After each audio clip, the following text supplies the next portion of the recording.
Good morning to all of you, and welcome to this lovely gathering here. I think the core issue here that what we're talking about is all about entrepreneurs and scaling up. What's the first thing that comes to our mind? We're all entrepreneurs here. What's the first thing that comes to our mind when we say entrepreneur? Is he out there? Does he start out saying that I want to make money? I don't think so. The first thing that comes to a person as an entrepreneur is he would say, I want to do something. Entrepreneur is somebody who has a passion in him, that passion to achieve something. So it's that passion that drives the person. No matter how many problems he faces, entrepreneurs are the people who face the maximum number of problems. They're neither big nor small. They can neither submit nor kind of get carried away, but they face all kind of difficulties. And what drives them is the passion in them. So we'll kind of see how to kind of look at the scaling up issue. So I would kind of focus on entrepreneur's role and vision in scaling up.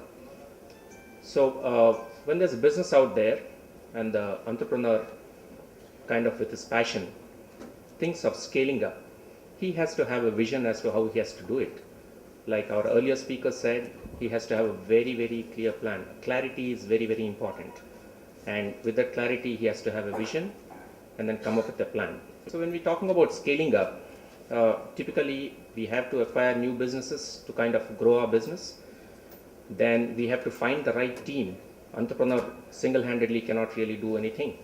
He's the one who's driving behind the whole thing. He has to find the right team. So team building is important. We have other speakers talking about it, and then you have to fund that business. So we also have other speakers coming up later in the day who's talking about funding the business. So I will now focus on acquiring this new business. Well, acquiring this new business, like briefly in my introduction when we talked about who gives us the business, typically our customer gives us the business. How do you get it from him? There are so many people who want to grab that business. How do we get it? We have to really capture the customer's requirement.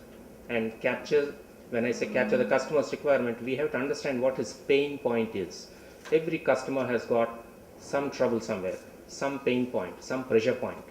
If we understand what his pain or what his pressure is, and if we go out and do that to him, if you put that on the table and say, here's your problem, here's the solution, I can provide that, he's willing to give you business.